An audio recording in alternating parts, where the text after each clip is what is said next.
shore to shore, I break away from something more. I'm not turned on to love until it's cheap. Been there, done that, messed around. I'm having fun, don't put me down. I never let you sweep me off my feet. This time, baby, I'll be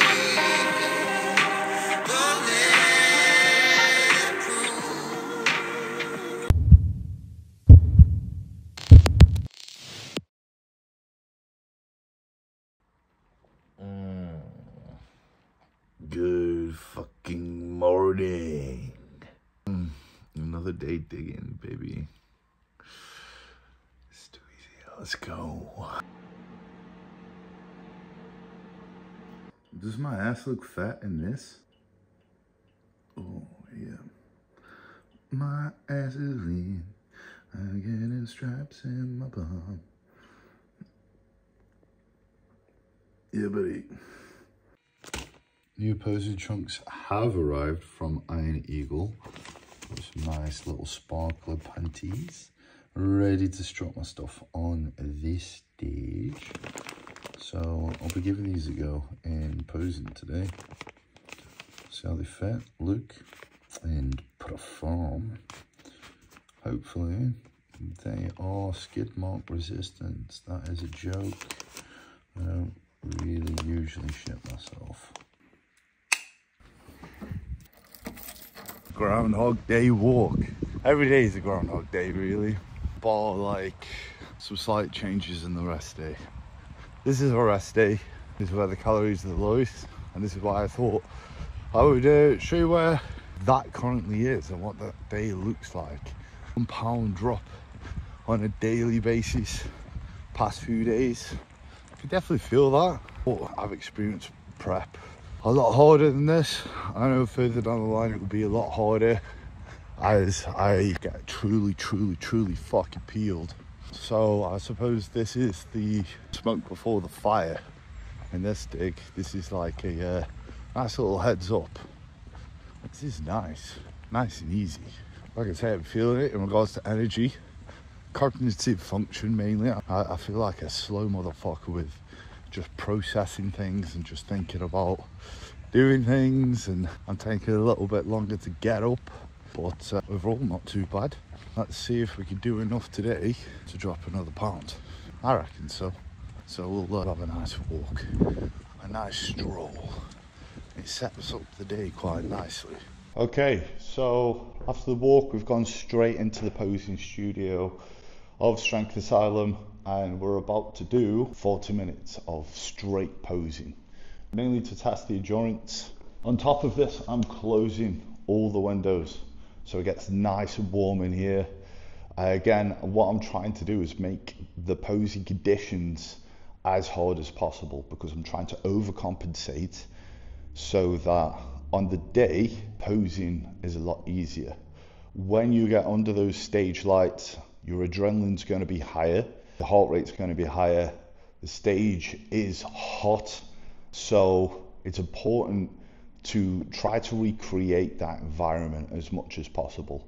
And of course, getting your heart rate up, posing in a warm area, really being able to just hold your poses for longer than you need to, also have the posing duration longer than you need to, is going to be overcompensated. So by the time you get on stage, you're more than used to it. Like, being on stage is actually easier than the practice that you've been doing. And the mistake a lot of people make is they will pose lazily leading up to the show, especially as energy is getting a little bit lower. By the time they get to the stage, they're not able to pose as well as they thought they could do. So with your posing, overcompensate, so by the time you get to the show, it's effortless, and that will make you stand out. So we've just gotten dressed in the new posing trunks. This is the first time trying them out. They seem to fit well, which is nice. Nice and sparkly crotch on the go. So this is prior to the 40 minutes of posing. Let's go. A little out of breath. That's the last round done of 40 minutes. It was good. I enjoy it. What I'm doing, these rounds of posing here, I just stick my headphones on and just get into a flow. But I'm still conscious of my posing and I'm monitoring myself to ensure that obviously everything's posed very accurately and everything's switched on to the way it should be. You know, like I'm not leaving just very small things like my lower abs are flexed, both quads are on in my front shots, or I'm flexing my glutes to the side and back shots. And this is what I mean by not lazily posing, just making sure that you're on the ball with it. And then when it starts getting really hard and you're worn out, that's the adaptation taking place. So I don't do any prescribed cardio. At the moment, this posing is my cardio. To me, that makes sense because obviously I got plenty of steps anyway. Posing is a form of expenditure, especially when you do it to a great extent. So rather than just going on a fucking Stairmaster for 40 minutes, posing, actually improving the skill of that whilst getting your expenditure in goes hand in hand, obviously in creating that deficit and also ensuring that your posing's spot on. But yeah, first bout with the little trunkies fit well. They didn't fall off me in the middle of posing, which is nice. Okay, first meal is going in, which is 100 grams of oats, 12.5 grams of dark chocolate, 85%. And we've got Velocaway and Battenberg flavour, which is quite an interesting flavour. We've got a banana, we've got 100 grams of blueberries, we've got an apple, and this is one of two meals featuring carbs today. And the time is currently 2:45 p.m. Now, I like to fast for the first part of the day, but to ensure that I'm not going catabolic, I will make a nice little drink which features creatine, EAAs, and Hydromax to ensure that I'm nice and hydrated. The EAAs also help with the protein synthesis, and as of now, as of today, I've started taking Anavar because I'm taking out the test. But essentially all that whilst I'm getting a shit ton of expenditure in via posing and steps and whatever should be keeping me from going catabolic whilst I'm in a big deficit and I'm relatively quite flat, which I'll be susceptible to do. As I get up, I'll take my stimulant, i.e. my ADHD medication, the T3 and the T4, so that I could get a good amount of expenditure in, a good amount of output, and it's timed quite well with the stimulants. And then fasting throughout the first part of the day just keeps me less food focused throughout the rest of the day, because as soon as I start eating, that's when my appetite picks up a little bit. So I don't really have hunger until I eat my first meal. So the plan is to eat this meal, finally the first meal of the day, then do my client work, make some content. I edit YouTube videos and post for the gram and shit, and sign up some clients because Imperium's getting quite busy. Existing clients are absolutely smashing the fuck out of their programs and they're very happy, which is all great. There's plenty of people signing up, and that was one of the plans this year, was to really grow my coaching to enable me to help more and more people.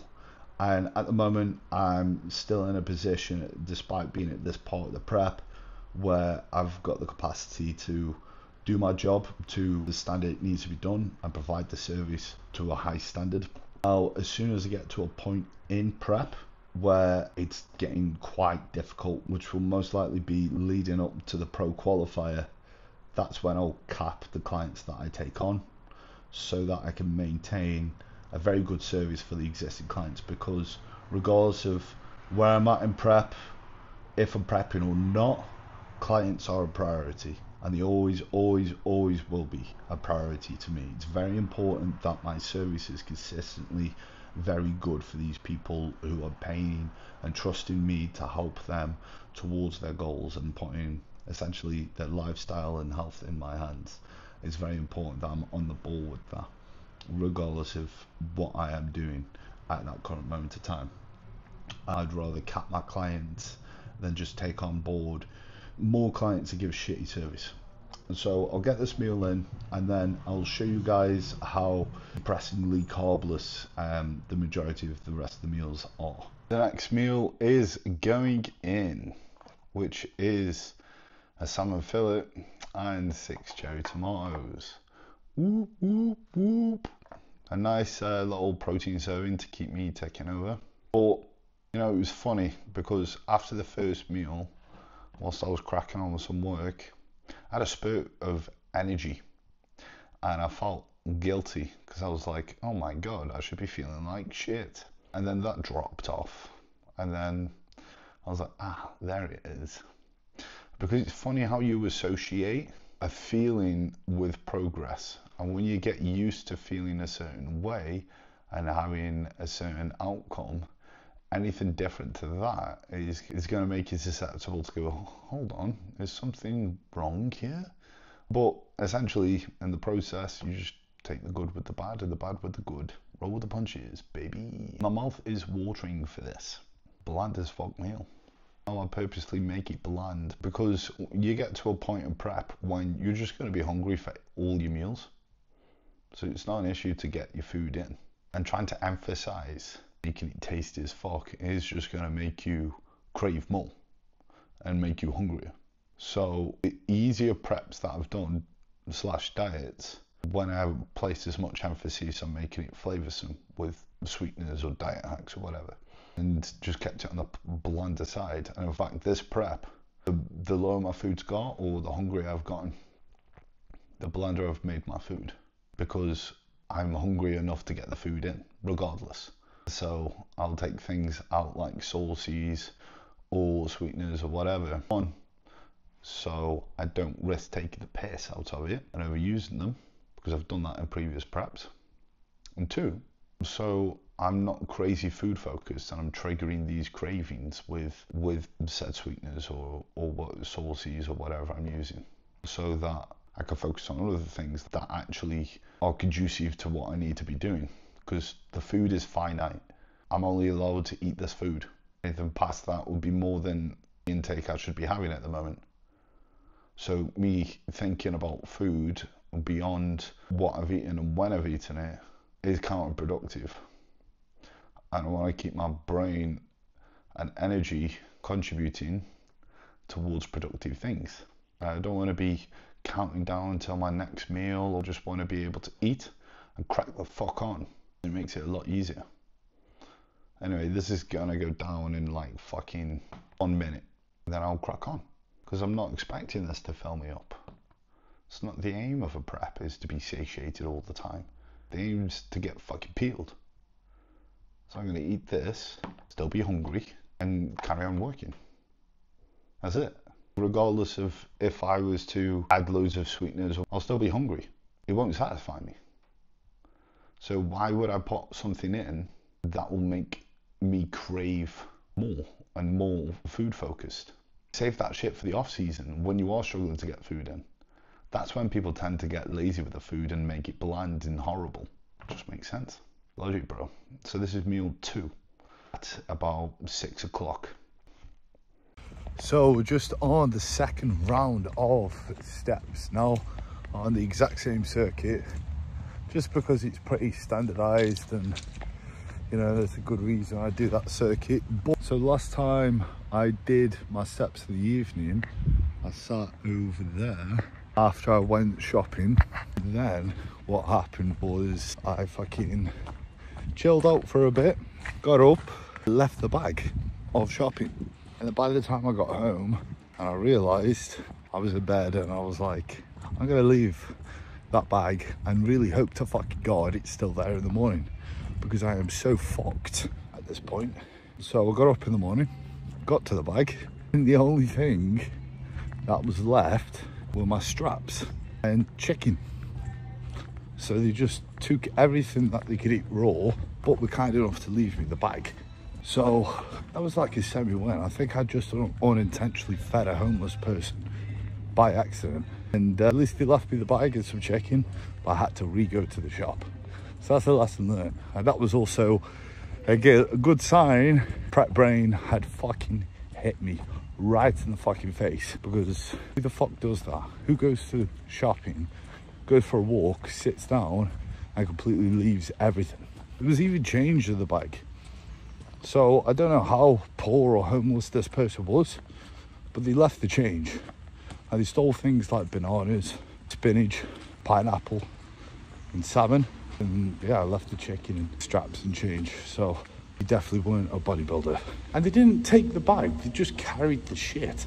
Anyway, this will be the last bit of expenditure for the day. And then I'll actually be going to the shop afterwards and not before, because I've learnt my lesson. And then we'll eat the rest of the meals and chill for the evening, as most of the work's done. Exciting times, eh? You know what?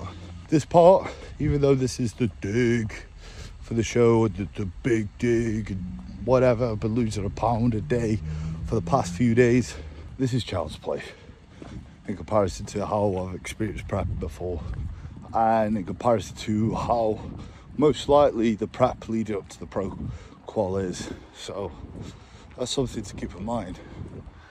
My perspective and hindsight's a beautiful thing, because I've known it's been worse and I know it's acceptable to get worse. Digging to the extent I'm digging now, I'm sort of like, meh, I'm just really honest about it.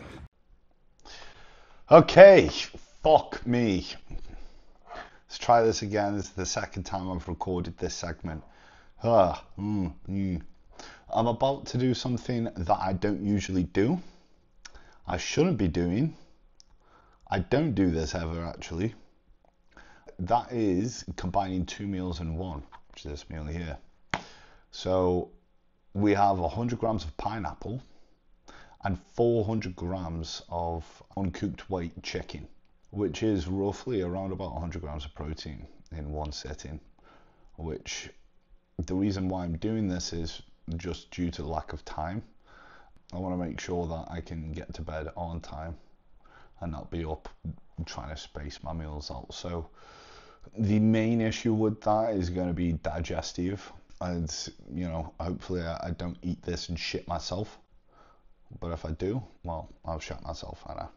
But what's going to help is this, which is Curryzyme Ultra. It's a digestive enzyme, something I fucking highly recommend. It's great. Cheeky plug, you can get it from the Titan store.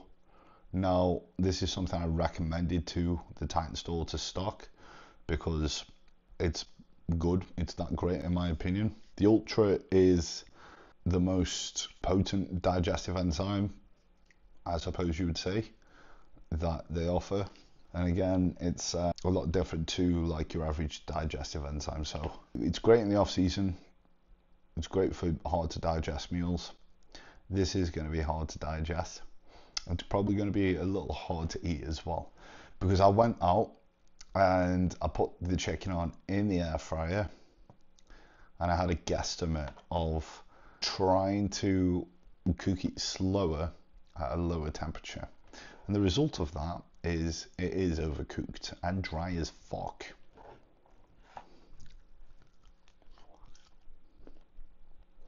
Chewy. This isn't the meal I wanted to show you guys, but essentially imagine this meal split in two without the pineapple in the second meal, and this is the meal that used to have chips in and potato, and now I'm eating really dry as fuck chicken. I can't believe how dry that is, and it's cold as well. I'm not going to put it in the microwave to heat it up because I don't want it to be any drier. Fuck me, what a fucking travesty of a day of eating for this meal. I'm going to choke this down me. This is what I meant by saying I'm making my food plainer. This is an actual fuck up you have seen me do.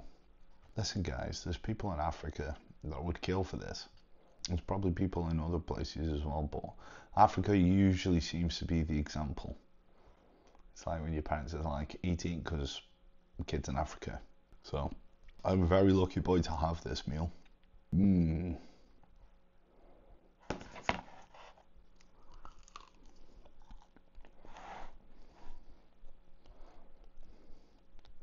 Delightful.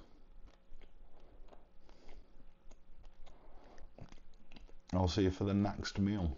So we are on to the last meal of the day, which is oats. You've seen me make oats many times before. This is essentially the last thing I'm going to do tonight. Smash these oats, watch Thor. At the moment, I'm about a third of the way in because usually I sit down in the evenings, eat my oats, and then I stick a film on, which is usually a Marvel film. I just watch it in installments because I'm like, right, time for bed, boom, gone. And I like it that way. It's a bit like a series, to be fair. And aside from trying to be consistent with the time I go to bed, it's just easier to pay attention to whilst I'm fucked. So, good night and farewell. Like, comment, subscribe, or else Little will stop selling oats. They told me. They literally told me, man. I was like, why? And they wouldn't give me an answer, so yeah, just like, comment, subscribe. Peace.